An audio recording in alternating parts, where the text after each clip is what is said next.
Vinde, Espírito Santo, enchei os corações dos vossos fiéis e acendei neles o fogo do vosso amor.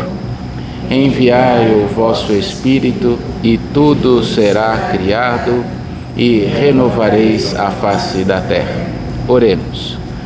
Deus, que instruístes os corações dos vossos fiéis com a luz do Espírito Santo, fazei que apreciemos retamente todas as coisas, segundo o mesmo Espírito, e gozemos sempre da sua consolação, por Cristo Senhor nosso. Amém.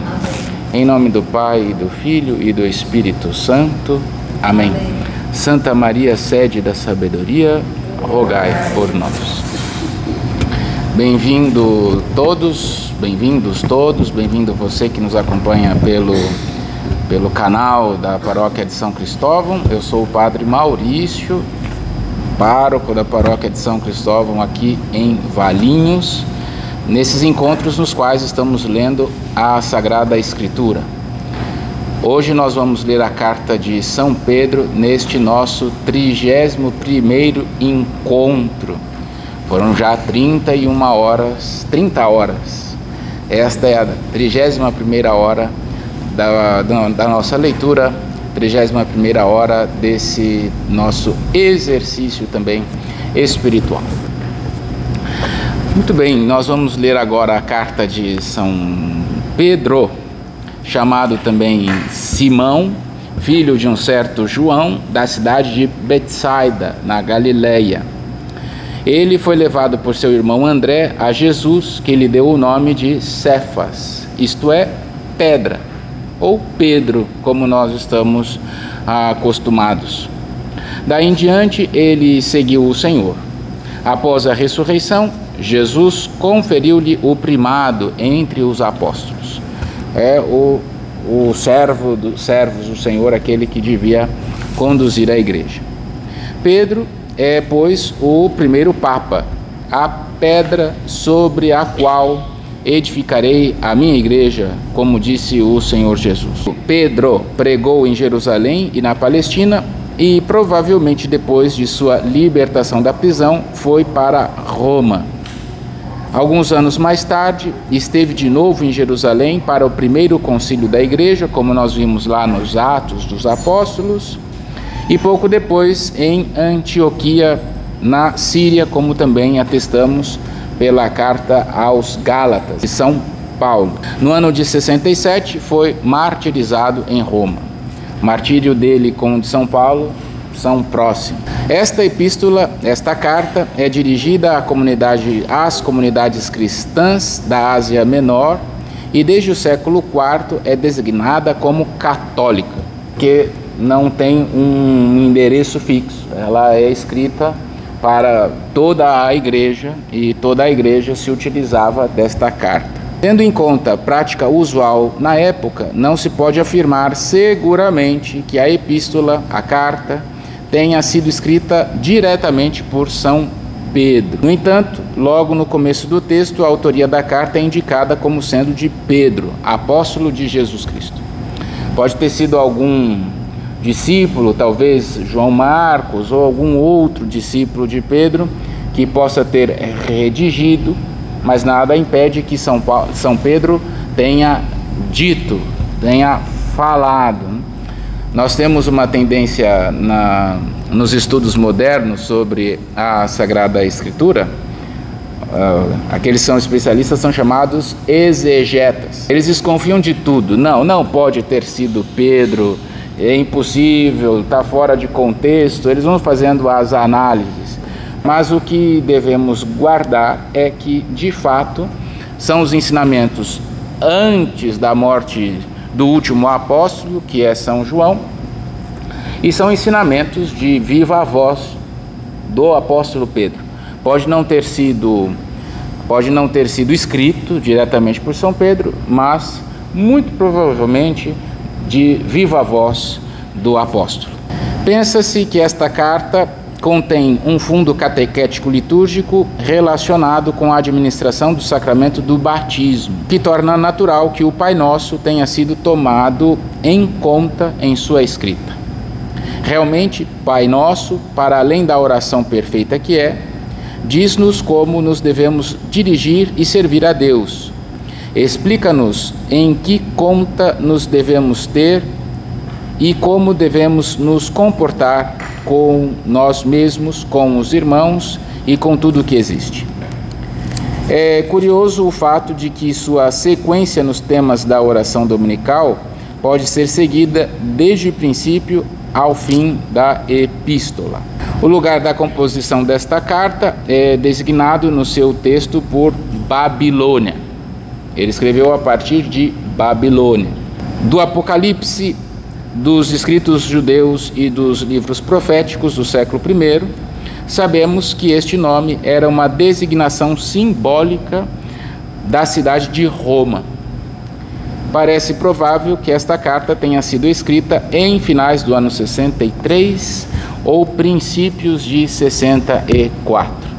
Então há essas evidências internas do texto. Primeiro, Pedro, apóstolo de nosso Senhor Jesus Cristo, confere a autoridade e a autenticidade, e depois dizer que foi escrita a partir da Babilônia, a partir de Roma, nos chega também a essa certeza de que, de fato, trata-se, se não o escrito, ao menos a viva voz do apóstolo Pedro.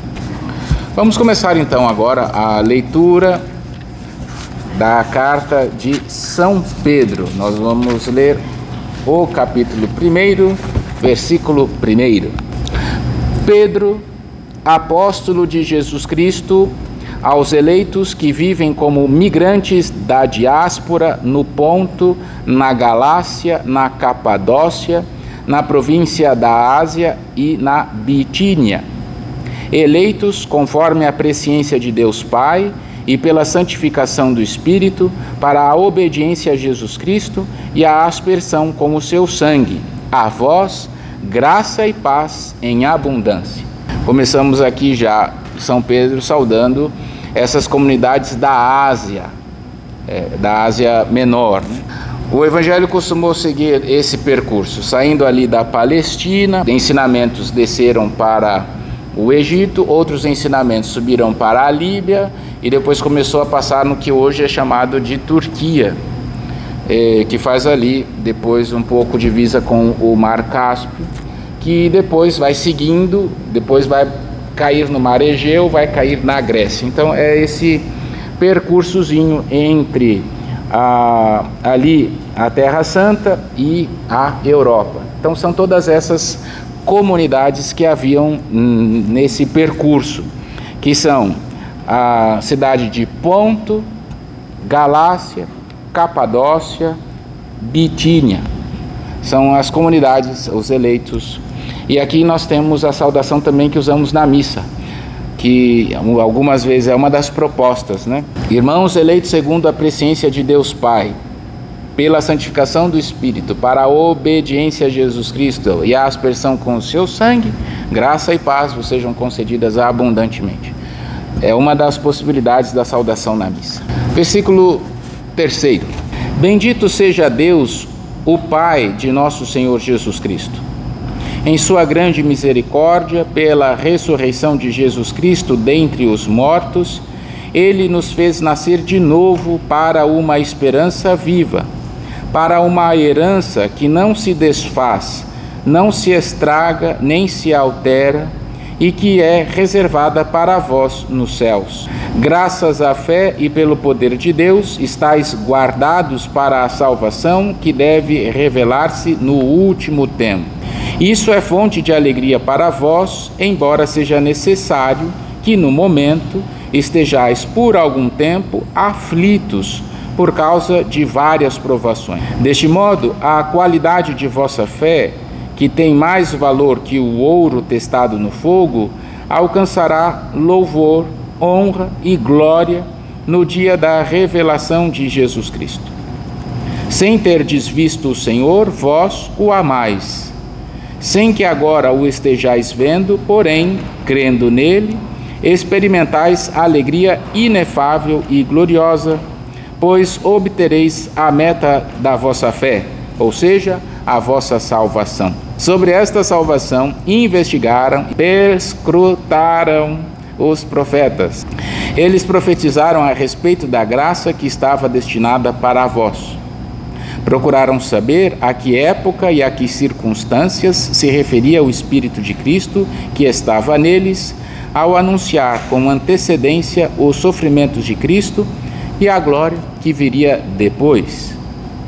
Foi-lhes revelado que, não para si mesmos, mas para vós, estavam ministrando essas coisas que agora são anunciadas a vós, por meio daqueles que vos evangelizaram em virtude do Espírito Santo enviado do céu.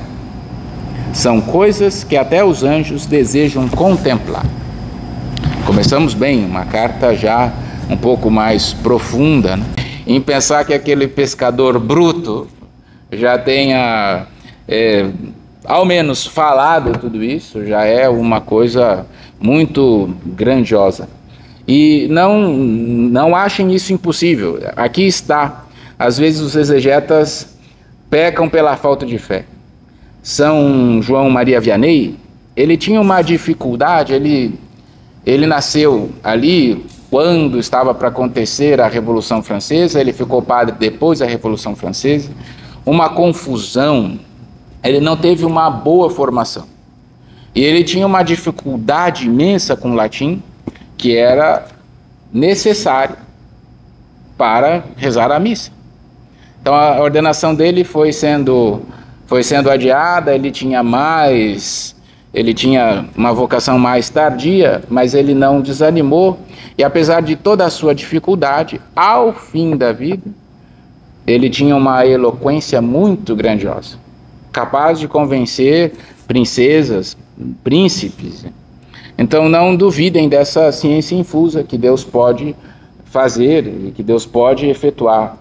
Aconteceu também com São Tomás de Aquino, uma produção imensa.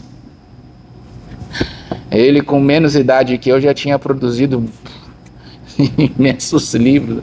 Outro também é o padroeiro do Brasil, o São José de Anchieta. Chegou numa terra desconhecida, sem saber a língua, foi capaz de desenvolver uma gramática, uma fonética e um dicionário, sem nunca ter ouvido os índios, e numa terra completamente desconhecida. Então essa ciência infusa de fato vai nos melhorando muito. E aqui quero chamar a atenção que ele vai falando desse novo nascimento que dá a fé, justamente o batismo, e nós vamos sofrer provações, e é fato. Todo aquele que tem fé vai sofrer provação. Tem hora que vai sofrer, vai ficar indeciso, e é preciso dar essa adesão firme. E depois ele ainda chama a atenção que essas verdades que contemplamos, que nos são dadas pelo Espírito Santo que é enviado do céu, são coisas que até os anjos gostam de contemplar. Deus se fez homem. O Pai enviou Jesus Cristo e o Espírito nos santifica.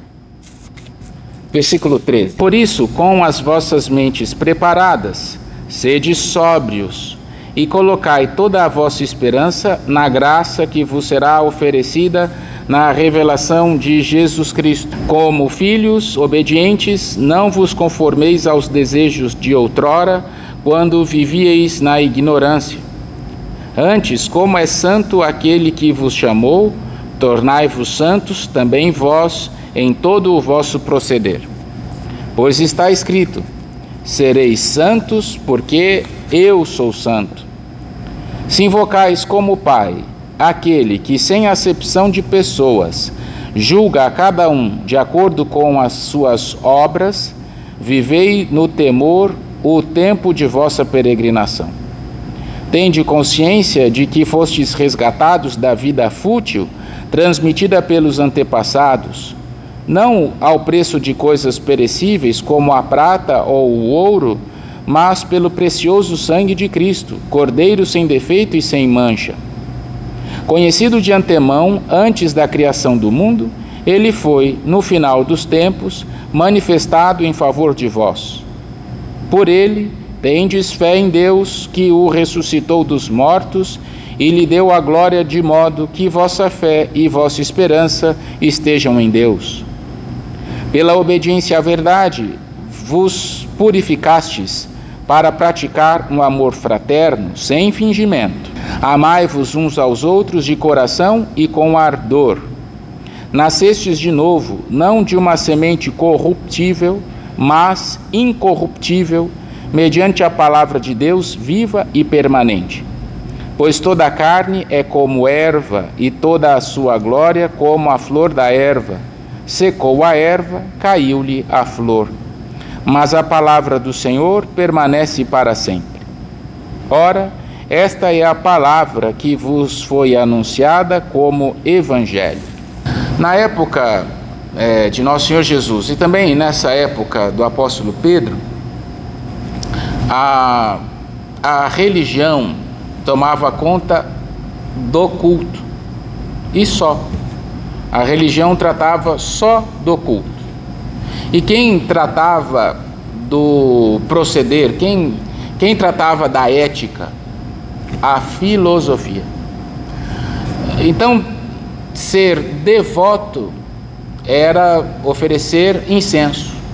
Ser devoto era prestar culto, mas não necessariamente ter uma prática de vida.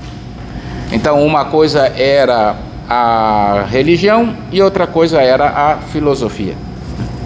O que no cristianismo foi juntado. O culto deve ser prestado por pessoa santa. Portanto, religião e filosofia andam juntas, elas não podem ser separadas. A fé deve ser demonstrada por uma postura de vida. Me parece que hoje nós estamos voltando ao paganismo e tem crescido as religiões que separam justamente o culto da prática de vida, o culto da ética. A religião hoje dos artistas é a religião da Umbanda. E na Umbanda, por exemplo, nós não temos a necessidade de uma ética. Não, você vai lá, você faz o ebó, você faz o oferecimento, né? Macumba também significa isso, é um oferecimento. Você faz essa oferta e pronto, você já praticou a sua religião. Agora, como você vai viver em casa, como você vai viver no serviço, não importa. Isso não, a Umbanda, ela não abarca. Isso daí é coisa da filosofia, você vive conforme você achar melhor. O importante é ser feliz, não existe vida melhor e vida pior. É você quem escolhe. E você deve, e hoje existe uma premência da liberdade. Não importa qual é a vida melhor, você é livre para fazer o que você quiser. Então, um culto sem a ética e a filosofia também que deturpou e colocou a liberdade acima da moral, então vocês já imaginam o que é que pode acontecer e o que acontece. Estou chamando a atenção porque o texto de São Pedro está falando o oposto. O culto, a fé que é testada, ela deve se transformar em santidade. Então, o culto que agrada a Deus é o culto que oferecemos, mas também é a postura de vida. Sede santos, como o Pai é santos. Como o Pai é santo, devemos nós buscar com temor essa vida nova. Então, ser cristão, já aqui para São Pedro, não é só oferecer o culto, mas ter uma vida santa. É uma dificuldade grandiosa, né? Mas só aqui chamar a atenção, mais uma coisinha. É grandiosa a dificuldade, e aqui eu estou falando porque ele já disse isso, mas ninguém consegue pelo esforço próprio. Alcançamos pela graça que vem de Deus. Deus nos dá a graça para conseguirmos cumprir essa vida exigente. Capítulo 2. Portanto, despojai-vos de toda a maldade, de todo engano, hipocrisia e inveja e toda calúnia. Vocês estão notando, né? A ética está relacionada com a religião. Como criancinhas recém-nascidas, desejai o leite legítimo e puro, que vos fará crescer para a salvação, se é que provastes que o Senhor é bom. Aproximai-vos do Senhor, pedra viva, rejeitada pelos homens, mas escolhida e valiosa aos olhos de Deus. Do mesmo modo, também vós, como pedras vivas, formai um edifício espiritual, um sacerdócio santo, a fim de oferecerdes sacrifícios espirituais agradáveis a Deus por Jesus Cristo. Com efeito, na Escritura se lê: Eis que ponho em Sião uma pedra angular, escolhida e valiosa. Quem nela confiar não será confundido. Para vós que credes, ela é valiosa, mas para os que não creem, a pedra que os construtores rejeitaram tornou-se a pedra angular, e pedra de tropeço, pedra que faz cair. Eles tropeçam por não crerem à palavra. Essa é a situação deles. Vós, ao contrário, sois a geração escolhida, o sacerdócio régio, a nação santa, o povo que ele adquiriu, a fim de que proclameis os grandes feitos daquele que vos chamou das trevas para a sua luz maravilhosa. Vós sois aqueles que antes não eram povo, agora, porém, são povo de Deus. Os que não tinham alcançado misericórdia, agora, porém, alcançaram misericórdia. Portanto, formamos... A ideia aqui é parecida com a de São Paulo na carta aos Coríntios. Lá falava de um corpo. Nós somos membros de um corpo. Aqui nós somos uma pedra de um edifício espiritual. Nós todos somos o templo do Senhor. E aqui faz um elogio grandioso. Vós sois a geração escolhida, o sacerdócio régio, a nação santa, o povo de Deus. Poxa, olha, o padre não consegue contemplar tudo aquilo que é, mas o cristão também não. Nós somos povo de Deus, não como uma expressão, mas como uma verdade. Nós somos a geração eleita, povo sacerdotal. É um chamamento maravilhoso. Nós somos chamados de fato das trevas para a luz maravilhosa. Versículo 11: Amados, eu vos exorto como a estrangeiros e imigrantes, afastai-vos dos desejos carnais que combatem contra vós mesmos. Tende bom procedimento no meio dos gentios. Deste modo, mesmo que vos caluniem como se fosseis malfeitores, poderão observar a vossa boa atuação e glorificarão a Deus no dia do julgamento.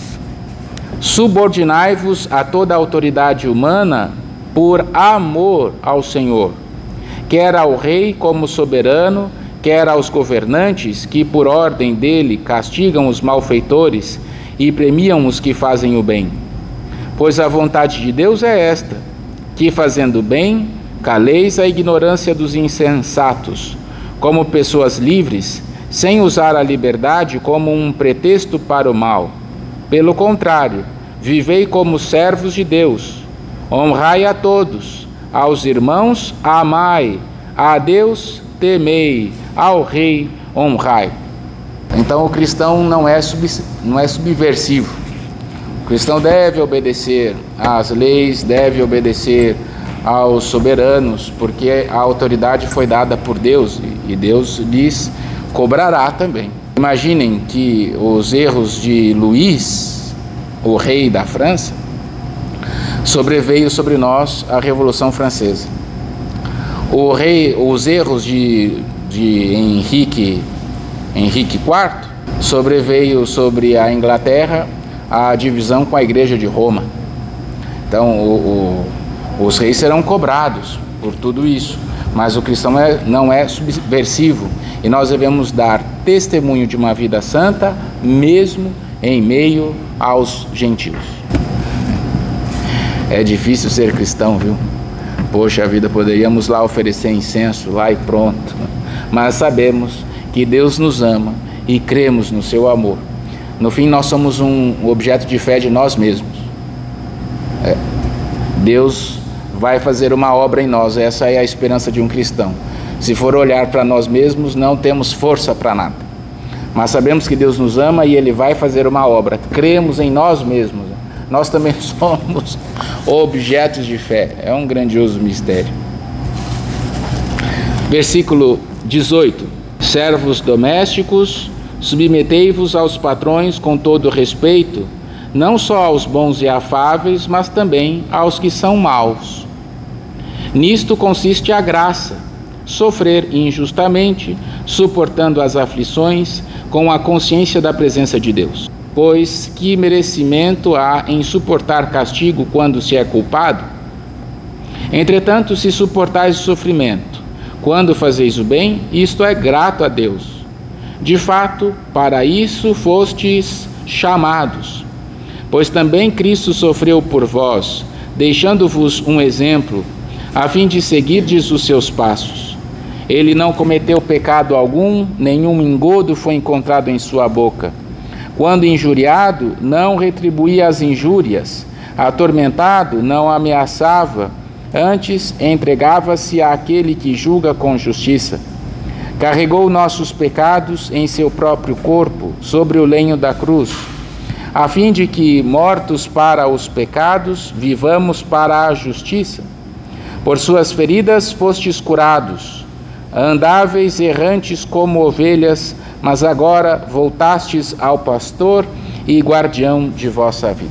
Eu não sei se vocês sabiam, nós sofreremos injustiças e deveremos oferecer isso a Deus. E é difícil. Sofrer porque somos maus é fácil.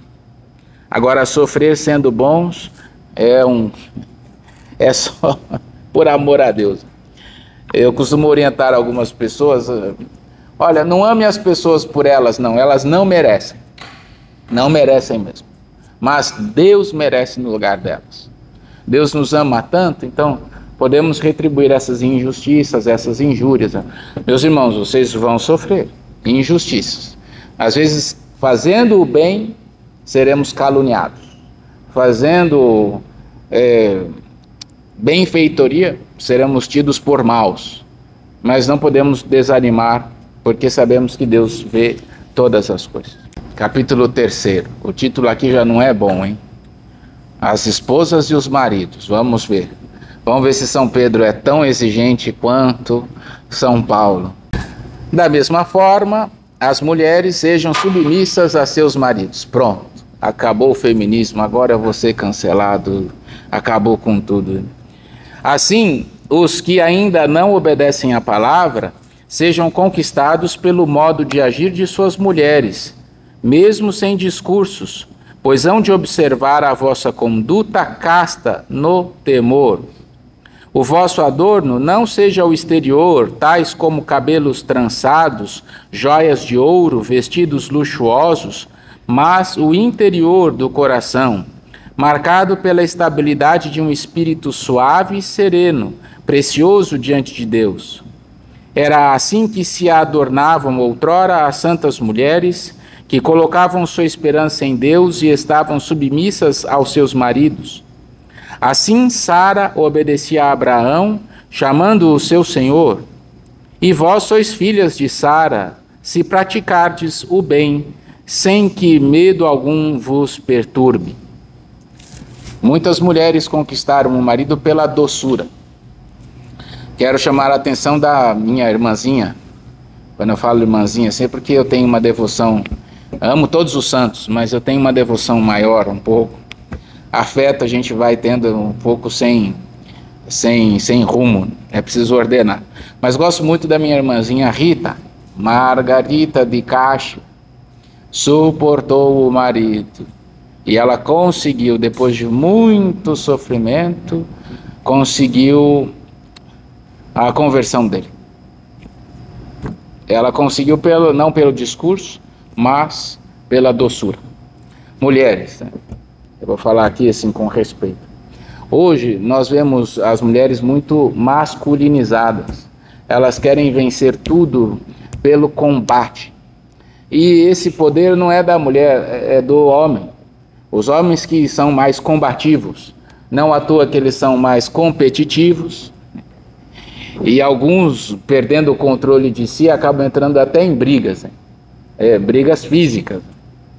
E é interessante que depois que eles brigam, não sei se vocês tiveram já meninos em casa, tratar menino é um pouco fácil, porque eles brigam, mas no outro dia estão tudo bem. Quando os meninos brigam, a mãe bate neles todos e pronto, e no outro dia estão todos resolvidos. A mulher não tem esse poder, a mulher tem o poder do afeto. Pelo afeto a mulher consegue tudo, absolutamente tudo. A gente acha que o homem que manda no mundo, bobagem, quem manda no mundo é a mulher. E o poder da mulher, de modo muito especial, é a doçura. E cuidado às mulheres que têm filhas, as meninas, porque se fala alguma coisa, a menina se dói, aquilo cai no coração, ela vai levar anos para curar. Os meninos podem tratar com firmeza, mas as meninas não podem, porque aquilo acaba virando depois um trauma, hein? Devemos tomar cuidado. O poder da mulher não está no confronto, mas na doçura. Aqui está falando de submissão, mas depois a mulher muda em tudo. Ô marido, meu amor, faz isso pela sua esposinha. No fim, as mulheres conseguem tudo. Cuidado para não ir para o confronto, isso acaba com o casamento, acabam sendo ditas palavras terríveis e depois é duro perdoar. Então cuidado, a mulher vence tudo pela doçura. De igual modo, vós, maridos, convivei de modo sensato com vossas mulheres, tratando-as com respeito, por terem uma constituição mais delicada e por serem, como vós, herdeiras da graça de vida, da graça da vida. Assim, as vossas preces não encontrarão obstáculo. Maridos, amai as vossas mulheres. E aqui São Pedro dá uma promessa. Se trata bem a esposa, Deus escuta mais rápido. Então os homens que não estão com a oração, que não estão sendo escutados por Deus, vê se está tratando bem a esposa. Pode ser esse o problema, o empecilho. Versículo 8. Finalmente, sede todos unânimes, compassivos, fraternos, misericordiosos e humildes. Não pagueis o mal com o mal, nem ofensa com ofensa, mas ao contrário, abençoai.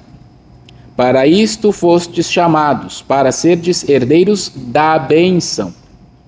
De fato, quem quer amar a vida e ver dias felizes, guarde a sua língua do mal e seus lábios do engano. Afaste-se do mal e faça o bem. Busque a paz e a persiga. Pois os olhos do Senhor estão sobre os justos e seus ouvidos estão atentos à sua prece, mas o rosto do Senhor volta-se contra os que praticam o mal. São todas citações, já eu esqueci até de falar, né? São citações de Isaías, são citações dos Salmos, que também vão sendo feitos aqui na carta de São Pedro. Versículo 13. Ora, quem é que vos fará mal, se sois zelosos no bem? Se tiverdes, porém, que sofrer por causa da justiça, bem-aventurados sois. Não temais suas ameaças, nem vos deixeis perturbar. Antes, santificai o Senhor Jesus Cristo em vossos corações, e estais sempre prontos a dar razão da vossa esperança a todo aquele que pedir. Aqui é uma orientação que já é mais conhecida. Devemos estar prontos para dar razões da nossa esperança. Não precisamos ficar convencendo. E é interessante que São Pedro fala isso para as mulheres, né? Não fica preocupados em convencer, não. Sede submissas, amai os vossos maridos, pela ternura vocês vão mudar tudo. Agora, quando formos perguntados, devemos estar prontos para dar razão da nossa fé. Não precisamos ficar falando de Deus o tempo todo, mas quando questionados, devemos defender. Lá no serviço, em casa, foi perguntado: olha, você quer saber mesmo a minha opinião? Quero. Então senta aqui que eu vou te dizer. Você pediu. Então eu vou te dar, devemos estar prontos para dar as razões da nossa esperança. Fazei-o, porém, com mansidão e respeito e com boa consciência.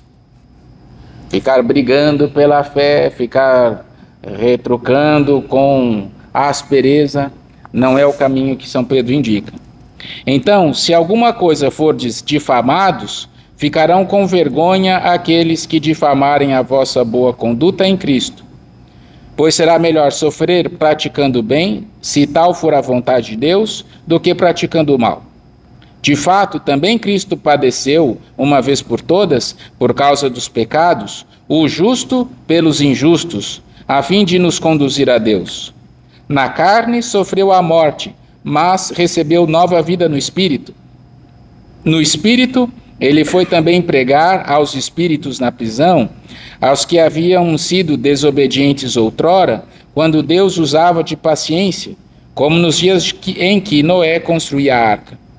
Nesta arca, umas poucas pessoas, 8, foram salvas por meio da água.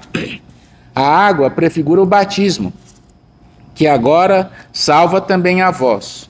Pois o batismo não limpa a sujeira do corpo, mas é o compromisso de uma boa consciência para com Deus, em virtude da ressurreição de Jesus Cristo. Tendo subido ao céu, ele está à direita de Deus, e a ele estão submissos os anjos, as potestades e os poderes. Aqui acho que já fiz o comentário devido. Convencer com doçura, estar mais preocupado em obedecer a Deus. Aquela frase de Jesus, ela é muito impactante na hora do julgamento por Pilatos. Você não está ouvindo de tudo aquilo que você está sendo acusado? Você não vai falar nada? Você não vê que eu tenho o poder de te dar a morte ou a vida? Ao que Jesus retruca: tu não terias poder sobre mim, se esse poder não te fosse dado do alto. É interessante. Jesus não renegou aquele julgamento. Ele poderia convocar os anjos, mas ele não fez. E ele foi obediente àquele julgamento até o fim. Me lembro também do Padre Pio, que teve 50 anos, um investigador em cima dele, dizendo que aquelas chagas eram falsas. 50 anos! É um absurdo, né? Aí depois foi ele que que começou a postular a beatificação. Às vezes aqueles que nos perseguem é para nos fazer crescer. A Santa Bernadette também, minha irmãzinha, gosto muito dela, muito devota de Santa Bernadette. Ela que tinha visto a Virgem de Lourdes, ela foi para o convento e a freira não gostava muito dela, a madre. Desconfiava, viu Nossa Senhora, ela não pode cair também no orgulho. E foi questionado: mas madre, mas por que a senhora perseguia tanto a Bernadette? Ao que ela respondeu: não sei. E aqui eu vejo também o Êxodo, que diz lá que Deus apertou o coração do faraó para que perseguisse o povo mar adentro. E quando o povo saiu, Moisés bateu na água e a água afogou cavalos e cavaleiros. Mas é interessante que tem essa expressão lá, não com essas palavras, mas com esse significado de Deus apertou o coração do faraó para que ele perseguisse o povo. Imagina como libertar um povo sem armas de uma nação forte e poderosa que era o Egito. Deus fez, mas era preciso que o faraó perseguisse o povo. E o povo, porque estava sendo perseguido, começou a correr e Deus fechou depois, né? Assim também algumas pessoas na nossa vida, que ficam nos acusando, algumas pessoas que nos perseguem, pode ser que seja Deus apertando o coração para nos fazer correr o certame que nos é proposto. É duro, é difícil contemplar assim, mas é uma grande possibilidade. Devemos ser gratos até com os nossos inimigos, devemos ser gratos até com os nossos desafetos, porque pode ser que seja Deus apertando o coração deles para nos salvar. Capítulo 4. Tendo sofrido na carne, vós também deveis amar-vos com este pensamento. Aquele que sofreu na carne rompeu com o pecado. Assim viverá o restante de sua vida na carne, guiado pela vontade de Deus, e não por desejos humanos. Basta o tempo que passastes praticando os caprichos dos gentios, entregues à dissolução, paixões, embriaguez, comilanças, bebedeiras e idolatrias abomináveis. Agora eles estranham que não mais vos entregueis à mesma torrente de perdição, a ponto de vos insultarem. Mas eles terão que prestar contas àquele que está prestes a julgar os vivos e os mortos. Pois também aos mortos foi anunciado o Evangelho, para que mesmo julgados à maneira humana na carne, eles pudessem viver segundo Deus no Espírito. O fim de todas as coisas está próximo. Sede prudentes e vigiai em oração. Cultivai constantemente o amor mútuo, pois o amor cobre uma multidão de pecados. Sede hospitaleiros uns para com os outros, sem murmuração. Como bons administradores da multiforme graça de Deus, cada um coloque à disposição dos outros o dom que recebeu. Se alguém tem o dom de falar, fale como se fossem palavras de Deus. Quem ministra, faça-o com a capacidade proporcionada por Deus, a fim de que, em todas as coisas, Deus seja glorificado por Jesus Cristo. A Ele, a Jesus, pertencem a glória e o poder pelos séculos dos séculos. Amém. Per omnia saecula saeculorum. Também por conta dessas expressões que refizemos a tradução do missal no Brasil. Agora está lá, pelos séculos dos séculos. Mas gostaria aqui de chamar a atenção que está bem próxima à moral de São Pedro, a moral que nos propõe São Paulo. Fiquem atentos, porque eles ficam praticando os caprichos dos gentios, entregues à dissolução, paixões, embriaguez, comilanças, bebedeiras, idolatrias abomináveis. Está bem em sintonia com aquilo que pregou São Paulo também a todas as comunidades. E aqui eu quero chamar a atenção para o versículo 8, cultivai constantemente o amor mútuo, pois o amor cobre uma multidão de pecados. Quem quer ter uma vida santa, precisa amar. Se a gente quer viver conforme Deus, tem de amar. E amar aqueles que não merecem. Porque essa frase aqui me faz um bem grandioso. O amor cobre uma multidão de pecados. Devíamos pensar sempre nessa proposta. Versículo 12. Amados, não estranheis o fogo que se alastrou contra vós para a vossa provação, como se algo de estranho vos estivesse acontecendo. Pelo contrário, alegrai-vos por participar dos sofrimentos de Cristo, para que possais exultar de alegria quando se revelar a sua glória. Bem-aventurados sois se sofreis insultos por causa do nome de Cristo, pois o Espírito da glória, o Espírito de Deus, repousa sobre vós. Nenhum de vós sofra como assassino, ladrão, malfeitor ou intrigante. Se, porém, alguém sofrer por ser cristão, não se envergonhe, antes glorifique a Deus por este nome. Pois chegou o tempo de começar o julgamento pela casa de Deus. Ora, se começa por nós, qual será o fim dos que não creem ao Evangelho de Deus? Se mal consegue salvar-se o justo, que fim levará o ímpio e pecador? Assim, pois, os que sofrem segundo a vontade de Deus, entreguem suas vidas ao Criador, que é fiel na prática do bem.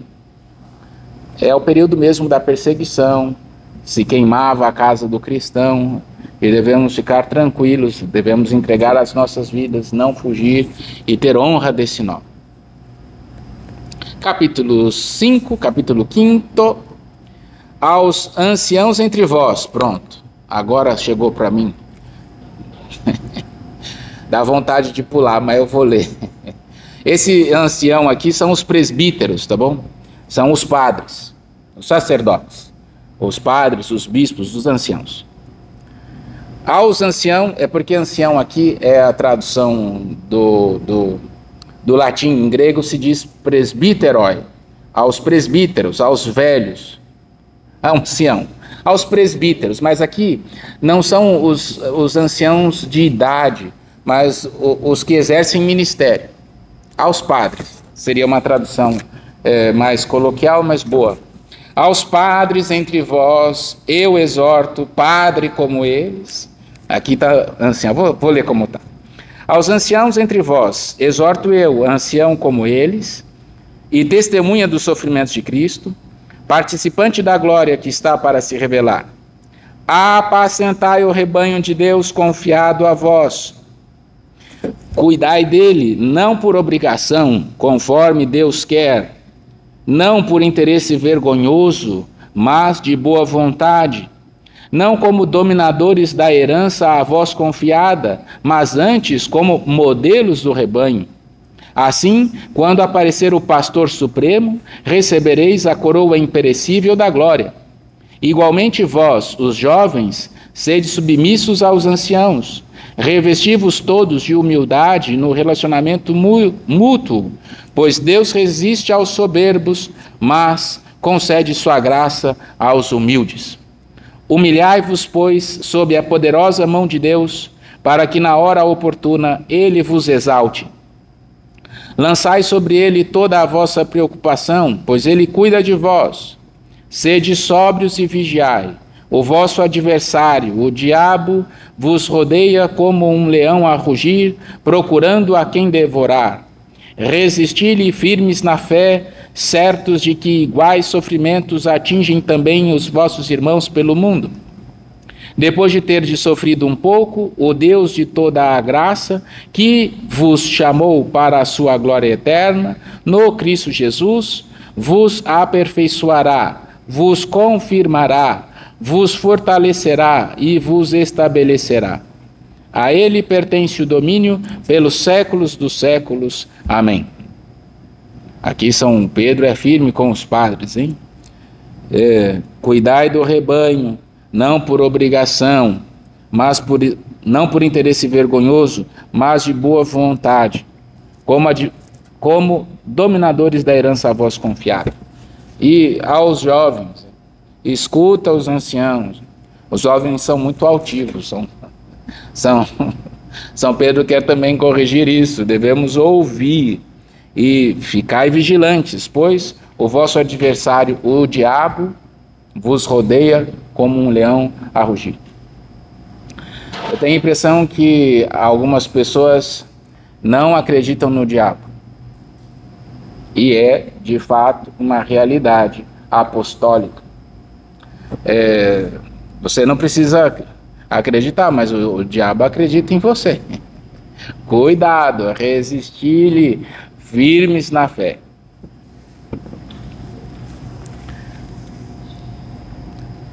Eu estou aqui preocupado, né, porque algumas pessoas vão dizer que isso era da época, que hoje nós estamos numa outra época, que a gente não precisa acreditar, entender o diabo porque ele não existe, e é fugir da tradição apostólica. Tá claro, né? O demônio, ele está nos rodeando, e se não ficarmos vigilantes, ele nos derruba. Devemos ficar atentos. Talvez o demônio que aparece na TV não seja o demônio ao qual se referiam os apóstolos, que só entorta a pessoa, fala com uma voz grossa. É muito pior do que isso. O demônio é o sedutor. Não tem problema pecar. Não, isso daí é coisa passada. Ah, você merece. Ah, coitadinho, você trabalha tanto. Fique tranquilo, não tem problema. Não é aquele que... Talvez o demônio, como a gente vê na TV, na internet, não seja. Talvez não seja esse. Mas é o sedutor e devemos resistir.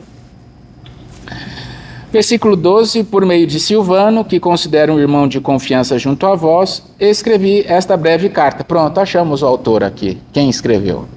Embora os exegetas teimem em dizer que não é São Pedro. Por meio de Silvano, que considero um irmão de confiança junto a vós, escrevi esta breve carta para vos exortar e para atestar que esta é a verdadeira graça de Deus. Nela permanecei firmes. Saúda-vos a igreja que está em Babilônia, eleita como vós, e também Marcos, meu filho. Saudai-vos uns aos outros com o beijo do amor fraterno. A paz esteja com todos vós que estáis em Cristo. Nossa, quantas informaçõezinhas no fim. Então temos aqui o Silvano, nós temos a igreja que está em Babilônia, eleita como vós, a igreja de Roma. É o simbolismo já usado na época